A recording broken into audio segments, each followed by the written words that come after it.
kekuatan Pak Rohidin Mersa itu sebesar gabungan nih Golkar, PKS, Hanura sebesar. Rohidin Mersa juga punya kekuatan seandainya calon wakilnya nanti benar-benar Ibu Meriani. Langsung kita juga sampaikan, langsung kita gas peta politik kekuatannya Helmi Hasan dan Mian, koalisi PAN dan dengan PDIP. Dempo dan Bangken ini merupakan kuda hitam yang sewaktu-waktu bisa mengejutkan. Kabar yang terbaru kita dapat bahwa Ros Jonsa ini sudah mengantongi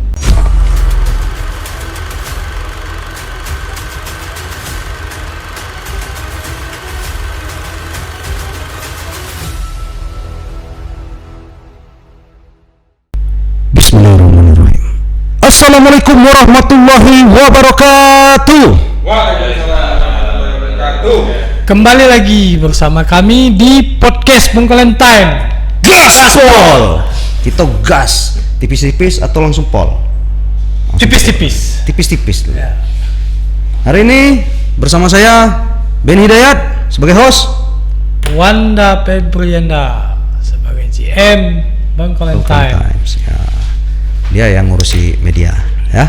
Setelah seminggu tidak nongol-nongol, akhirnya ada yang japri. Bang, kenapa nggak nongol? Udah lama nggak update. Nah, sekarang kita update. Kemarin kita fokus untuk menyelesaikan finishing, dan ini merupakan podcast pertama ya dengan studio baru. Makasih untuk dukungannya semua pemirsa. Yang kita bawa tema hari ini kekuatan peta politiknya petahana Gubernur Bengkulu Rohidin Mersa. Seperti apa kekuatan Rohidin Mersa? Nanti bisa kalian simpulkan sendiri dengan mendengarkan data-data yang kita sampaikan ini. Ya. Untuk hasil DPR RI dulu, bahwa Pak Rohidin ini istrinya berhasil lolos dari Golkar ya.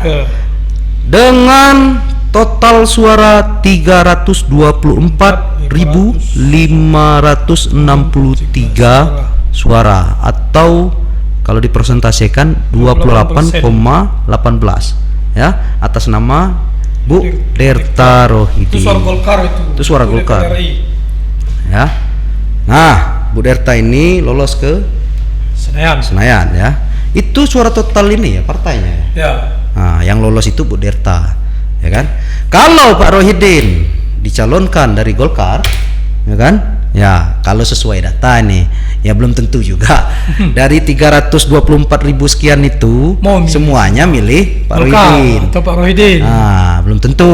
Tapi secara statistik, bukan statistik, apa fakta hasil pemilihan legislatif 2024 kemarin, bahwa Pak Rohidin ini kalau maju dari Golkar punya modal 324 lebih suara, ya kan? Ditambah dengan, nah ini kabar terbarunya bahwa Pak Rohidin yang kemarin sudah daftar membalikkan formulir ke PKS ya, Partai Keadilan Sejahtera, itu informasinya udah kita dapat. Kita udah coba nanya ke PKS-nya, belum jawab, ke Golkarnya belum jawab, tapi sudah ada rilis di media ya, bahwa ada sudah menerima surat tugas. Pak Rohidin sudah menerima surat tugas dari PKS. Kalau benar nanti PKS bergabung dengan Golkar untuk mengusung Pak Rohidin, artinya nambahlah modal dia sebesar 70.344 suara. Ditambah lagi Hanura. Ada Hanura lagi yang sudah ngasih rekom. Ya, Bang Usin, apa kabar Bang Usin? Bang Usin Sembiring selaku ketua Hanura Provinsi Bengkulu ya. Nah, 11.000 sudah memberi surat ke Pak Rohidin ya. Hanura punya berapa? 11.688 suara. Oke. Itu untuk DPR RI ya. DPR RI. Artinya kalau di kalkulasi kita untuk DPR RI, kekuatan Pak Rohidin Mersa itu sebesar gabungan nih Golkar, PKS, Hanura sebesar 406.595. Sebagai catatan bahwa dulu Pak Rohidin menang di pemilihan gubernur 2020 ya. Beliau berhasil menang atas Helmi Hasan dengan perolehan suara total 418.080 suara. Beda-beda tipis lah. Nah, tinggal nambah dikit lagi dia Ya. nih. Nah, artinya kalau tadi kan baru petanya itu yang sudah ada prosentasenya akan mengusung Rohidin itu sudah tinggi gitu ya. Nah, bakal dari partai-partai itu akan mengusung Pak Rohidin. Tapi masih ada sekitar 317.445 suara partai lainnya yang bisa diperebutkan untuk para calon nanti. Dan secara kalkulasi artinya apa? Dari 3 partai tadi, Golkar, PKS, Hanura, kalau berdasarkan persentase hasil pemilihan legislatif yang kemarin baru dilaksanakan, itu dia punya 35,3%. Kalau dikalkulasikan dari pemilihan legislatif DPR RI. Kalau untuk data Yang provinsi. dari provinsi ya, Golkar, Hanura, PKS total kursi yang didapatkan sebanyak 15 kursi. Golkar 10 kursi, Hanura 3 dekat situ. Hanura 3 kursi ditambah PKS 2 kursi. 2 kursi total jadi di 15. apa? Ini dulu deh. Golkar 10 kursi itu total dapat berapa suara? 202.027 suara. Oke, Hanura 200 lebih. Kalau Hanura itu dari hasil 67.216. suara. PKS PKS 76.146 suara. Kalau ditotalkan seandainya nih, kalau berdasarkan pemilihan provinsi ya, nah, Itu lebih kurang 300 sekian. sekitar 300 kalau kita 45.000. tambahkan dari 345.389. Jadi tidak terlalu signifikan Tidak. perbedaan perolehan suara antara DPR RI dengan provinsi ya. Kalau itu semua dukung Pak Rohidin. Tapi jangan salah-salah, dengan 3 partai saja ya, Golkar, PKS, Hanura, itu kalau dibagi 3 udah imbang. Kenapa? Total pemilihan gubernur 2020 kemarin ya, untuk data pemilih ya, sekitar 1.391.366. Sementara yang menggunakan hak suara 1.080.303 suara. Suara sahnya itu ada 1.014.760. Nah, 3 ini aja ngusung suara Pak Rohidin udah 400. sudah lebih dari setengah, hampir setengah. Kalau masih ada calon lainnya lagi, anggap ada independen apa ini bagi rata, masih dia juga yang kuat. Ya, artinya perbandingannya beda-beda tipis lah dengan pilkada sebelumnya. Ya, jauh beda. Tapi itu kalau kalkulasinya berdasarkan Ya, itu pemilihan legislatif, hitung-hitungan itu. Jadi kan biasanya kan ada yang pas legislatif milihnya Golkar, tapi pas pilgub milihnya PAN. bukan dari Golkar, atau entah dari PAN, entah dari PDIP, entah dari bisa, independen, bisa ada jadi. kemungkinan. Gitu pemirsa semuanya, bisa kita simpulkan bahwa untuk saat ini Rohidin masih punya kekuatan Kans kuat. besar, kans kuat untuk menang di pemilihan gubernur 2024. Pemirsa, Rohidin Mirsa juga punya kekuatan seandainya calon wakilnya nanti benar-benar Ibu Meriani, ya kan? Itu udah santer kuat tuh. Kalau Pak Rohidin jadi maju, kemungkinan pendampingnya Ibu Meriani. Nah, siapa Bu Meriani ini? Dia adalah ibunya dari Elisa yang terpilih sebagai anggota DPD RI dengan suara terbanyak paling tinggi nomor 1 jumlahnya 325.843 suara. Waduh, nggak jauh-jauh ini. Suara Elisa ini, nah, kalau dikalkulasikan antara PAN dan PDIP, ya kan? Ya, hampir sama. Nah, hampir sama. Bedanya cuma berapa ribu tuh? Sekitar 30.000 ya. Itu. Meskipun kan 325.000 itu bisa jadi suara dari yang milih PDIP, suara yang milih Hanura. Betul. Suara Tapi yang dari Ibu Mary ini harus diakui dia punya kekuatan sekitar 325.843 suara. Modalnya situ gitu.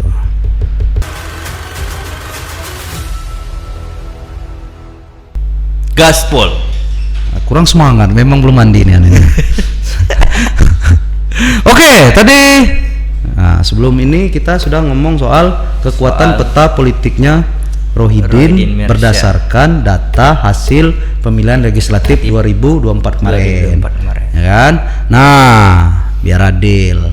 Langsung kita juga sampaikan Langsung kita gas. peta politik kekuatannya Helmi Hasan dan Mian.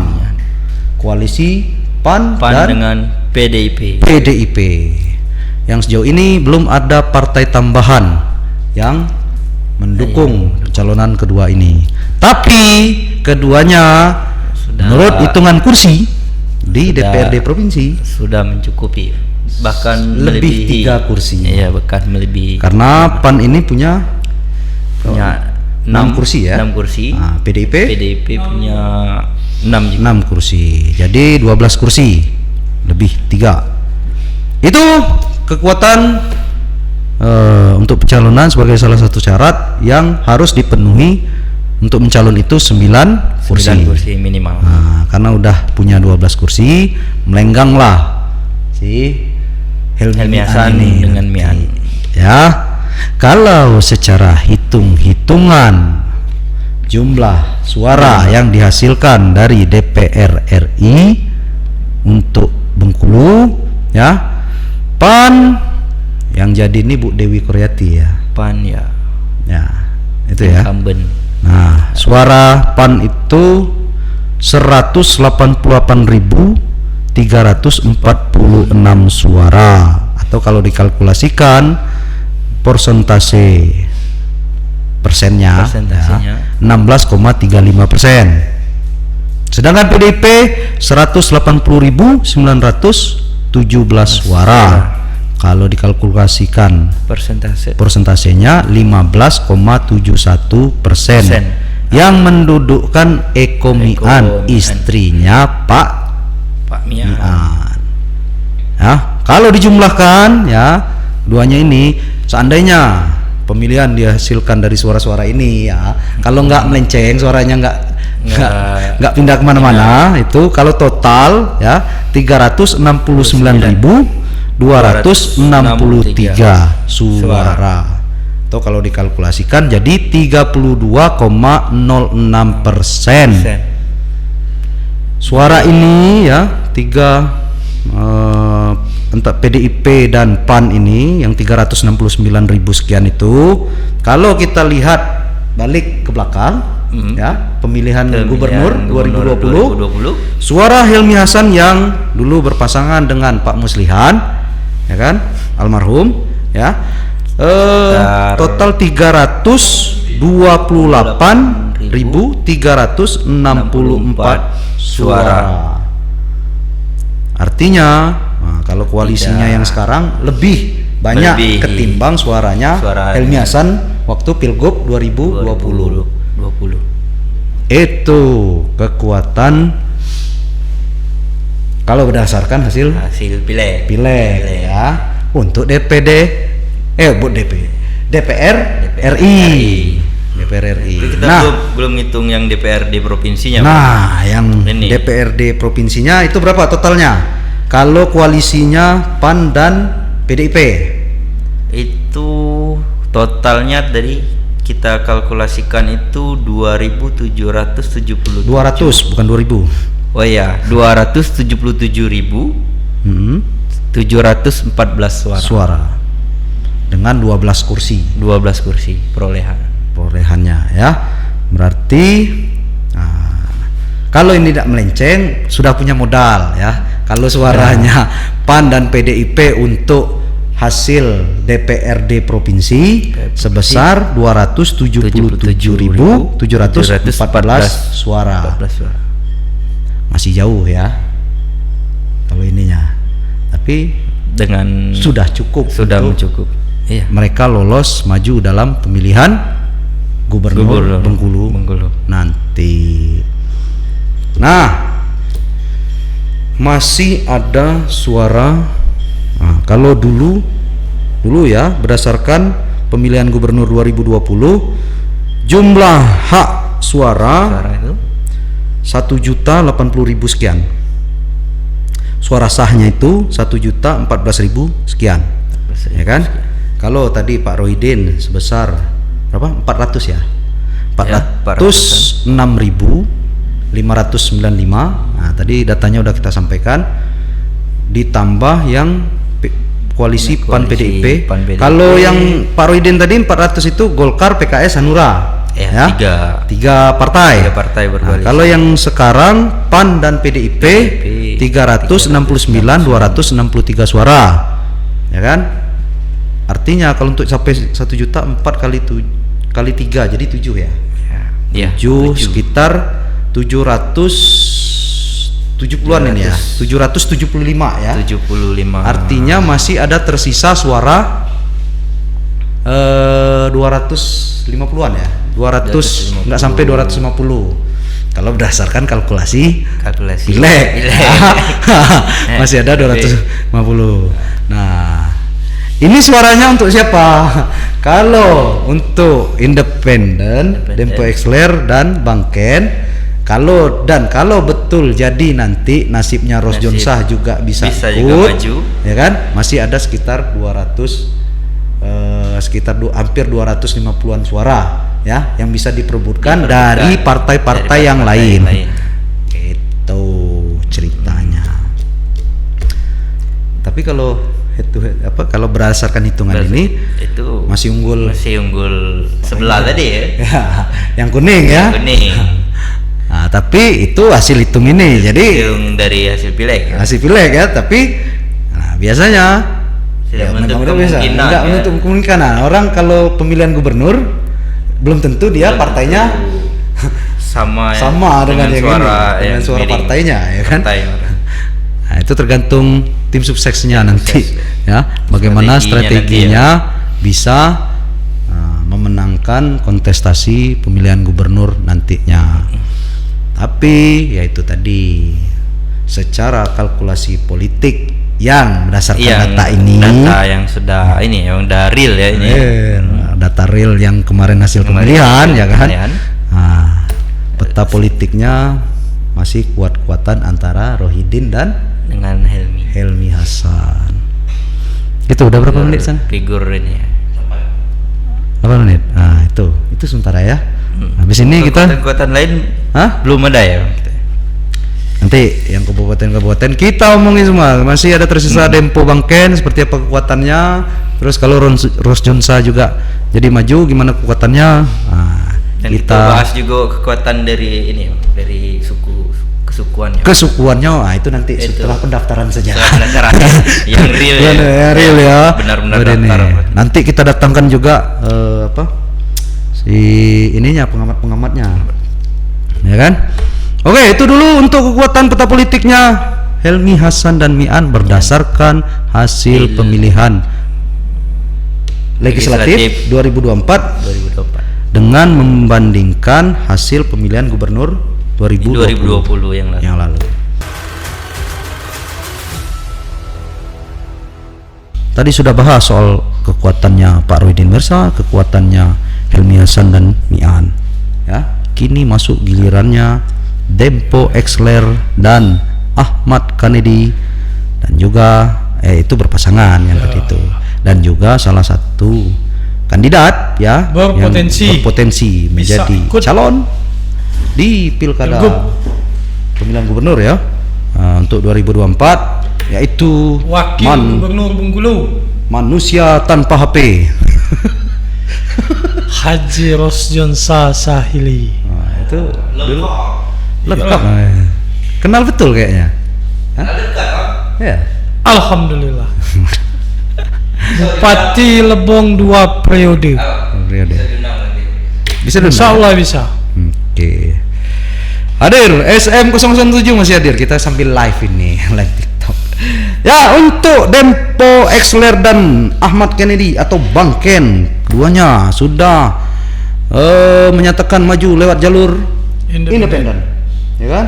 Dengan tagline menyala abangku, kata dia. Untuk Dempo dan Bang Ken ini seperti apa petanya?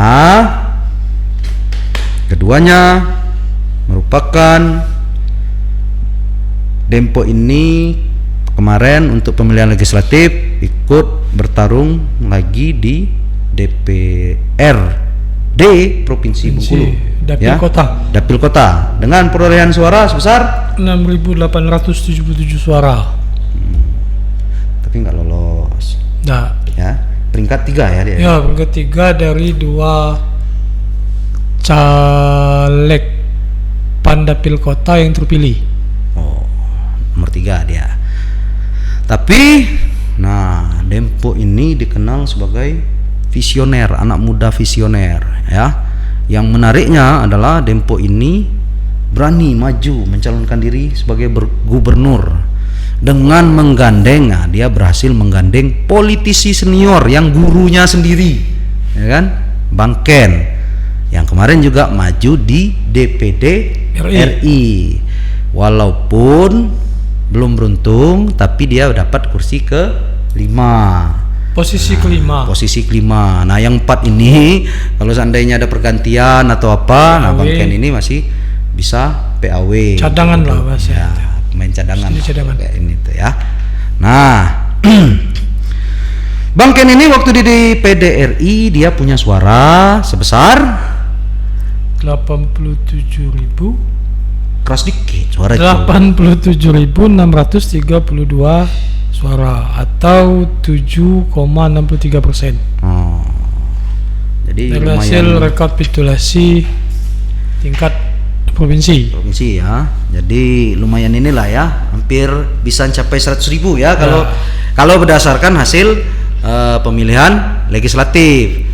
Nah, Lagi ini kan Bang Ken ini kan sebelumnya kan juga sampai hari ini pun masih aktif sebagai anggota DPD RI. ya begitu juga Dempo, ya kan. Sampai hari ini masih aktif sebagai anggota DPRD provinsi. Nah, keduanya ini juga didukung dengan kekuatan kekuatannya jadi dia ini masih diakui sebagai kader Partai Amanat Nasional atau PAN. Sebagaimana diketahui bahwa Bang Ken merupakan pendiri Partai Amanat Nasional. Salah satu pendiri PAN di Provinsi Bengkulu. Sementara Dempo sendiri, ya kan, merupakan kader, ya termasuk kader terbaik lah, ya kan, bisa duduk di mantan jenderal loh nyebutnya dulu tuh. sekjen. Enggak, bukan sekjen. Panglimanya Helmi Hasan. ya. kan? Nah, jadi Sempat menjabat sebagai sekretaris DPW Partai PAN Provinsi PAN Bengkulu. Ya, DPW Ya PAN kan? provinsi. nah, jadi untuk maju gubernur, ya untuk di daerah-daerah itu dia juga sudah punya kekuatan. Ya harus diakui simpatisannya diakui. banyak, apalagi kan dia ini ketua BM PAN ya Dulunya. provinsi dulunya kan.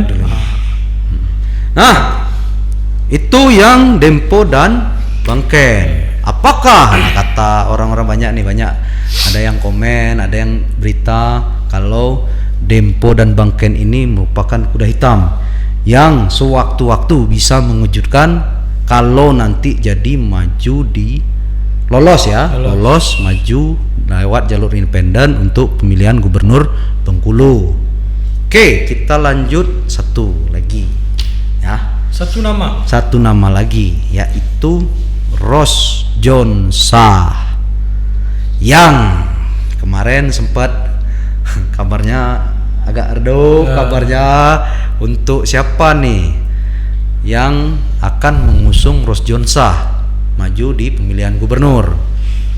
Kabar yang terbaru kita dapat bahwa Rosjonsa ini sudah mengantongi surat tugas dari Partai Demokrat. Nah, Partai Demokrat sendiri itu punya 4 kursi di DPRD Provinsi Bengkulu untuk yang pelantikan 2024, ya kan? Hasil pemilihan legislatif 2024 ada 4 kursi. Nah, satu lagi yang kemarin sempat ada kabar bahwa Gerindra juga berpotensi mengusung Rosjonsa. Tapi minggu lalu kemarin sempat Gerindra ini kabarnya akan mendukung Rohidin tadinya kan. Tapi tadi setelah kita upayakan konfirmasi ke Ketua Gerindra Provinsi Bang Soeharto, katanya sampai hari ini menunggu putusan dari DPP dari pusat. Sedangkan untuk yang Demokrat tadi kita belum terkonfirmasi ke pihak Demokrat. Tapi soal informasi ini sebenarnya sudah dari 2 minggu 3 minggu yang lalu. Dari orang dalamnya Pak Rosjonsa. Ya kira-kira bukan dari orang dalam saya, intinya orang yang tahu Demokrat lah. Orang dari Demokrat. Oke. Kalau betul Demokrat dan Gerindra mengusung Rosjonsa, artinya mereka punya 10 kursi. Cukup untuk mencalonkan diri. Mencalonkan Rosjonsa. Karena cuma butuh 9 kursi. 20% dari 45 kursi dewan.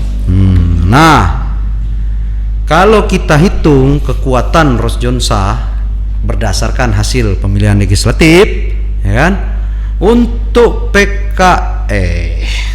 untuk Demokrat dan Gerindra itu punya suara sebesar 115.455 suara kalau kedua partai ini berkoalisi.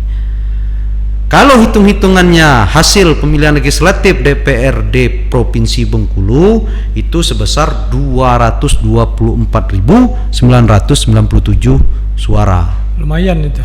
Lumayan. Bisa menyaingi inilah yang tadi kekuatannya Rohidin dan Helmi Hasan. Yang harus diingat juga pada saat mencalonkan diri mendampingi Pak Rohidin, yang Pak Rohidin Golkar kan. Nah, Pak Rosjonsa ini diusung oleh PDIP. Ya kemungkinan loyalisnya yang di PDIP masih bisa ke bisa Rosjonsa. Jadi gitu ya. Wah, kita tunggu perkembangan selanjutnya. Karena kan setiap menit, setiap jam, setiap hari, setiap minggu, setiap bulan bisa berubah sampai detik-detik dari yang kita bahas ini tadi yang keluar ini. Kalau Rosjonsa jadi maju, Dempo Exler juga maju, ya. Lebih ke Dempo Exler mantan Rosjonsa dulu dari PDIP. Maaf ini ya, bukan ini ya, tapi fair kita sampai ini bisa merugikan untuk pasangannya Helmi Mian. Ya tergantung juga sih. Tapi ya belum tentu. Kita tidak bisa kalau kalkulasi politiknya ya hasil pileg seperti ini.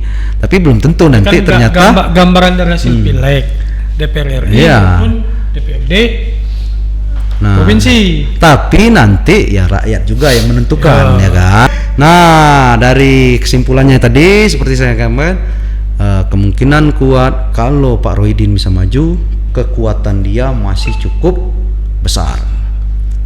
Tapi kalau berdasarkan apa yang kami sampaikan tadi hasil pemilihan legislatif, seperti apa perkembangannya. Mungkin waktu ini udah kami upload, ya kan? Ada Sudah perubahan perubahan lagi.